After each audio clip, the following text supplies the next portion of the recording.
Hi there. My name is Miss Jackson and I am a STEM teacher.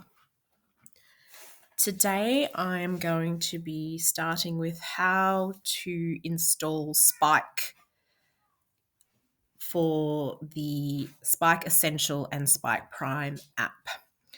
So let's start off with Google.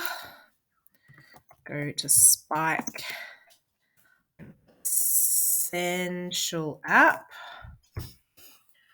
It's the first one that comes up for the student download. So for me, all the desktops and all the iPads in my classroom will need to have this app in order for the students to code.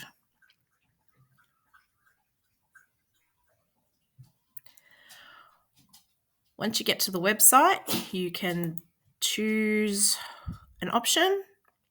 So I did Windows 10 and I click on to download. Now I've downloaded this already, and what you will need to do is you will need to get the Spike brick attached with a cable to your laptop, because as soon as you have installed the app, it asks you to update the Spike brick. So I'm going to head over to the Spike app, which is just over here, and I can show you what the brick looks like.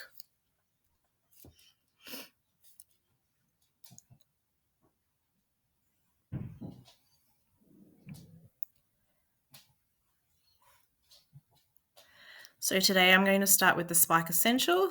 This app takes you to both the Prime and the Essentials. I have had a little bit of a play, but we're going to start with Start right up here. So far, this has been a great app. It helps to go through step by step everything you need. So as you can see here, it says 5 easy tutorial activities. In the classroom, I'll be doing this with the year 3s. So they have a 1.5 hour robotics lesson each week with me, as well as a technologies lesson. So I get to see them twice, which is great. I get to spend lots of time with them and we'll be able to apply for RoboCup. This is where I'm going to start with them. I'm going to get them to install the app on their own. I'm going to get them to update the brick, and we're going to go through this together. I'll project this onto the screen so that they can follow me in pairs on their own desktop. So if we have a look here with the motor, this is the motor, the light, the color sensor, and the gyro sensor here, and the block. So we're going to start with number 1.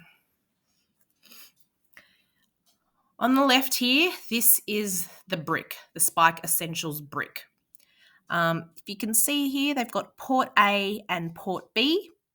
So it will tell you where it wants you to connect, in this case, the motor, which is in port A. There's an on button here, which you need to hold down, and a flashing light. So these bricks need to be charged before use. I generally keep them charged all day, every day in my classroom in a locked cupboard so that they're ready to use for the students. They have a light here, a white light, that lets you know how it's going. On to next, it says plug into port A. Nice and easy. Connect to your hub.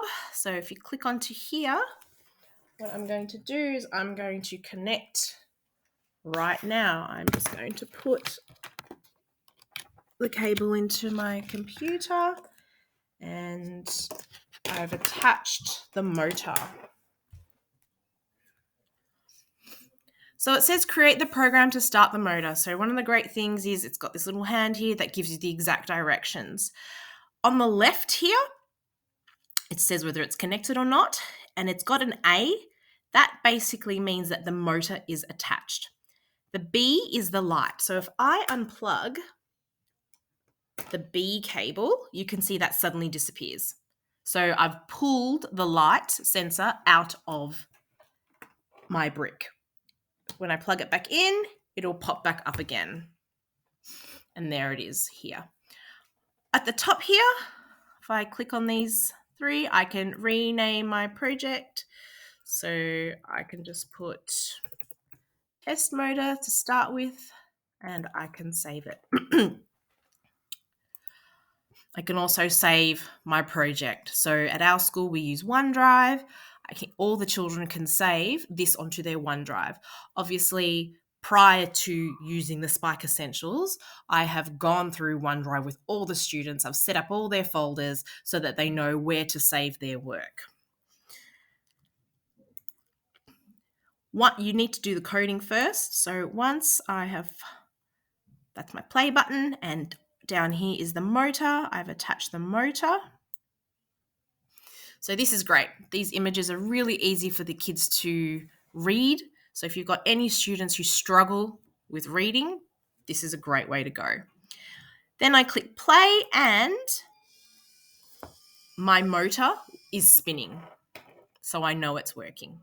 Tick, it's done, and I can stop. 5 out of 5, done.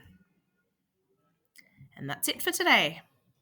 The next lesson, if I go home, will be on the other tutorial activities. Thanks for watching.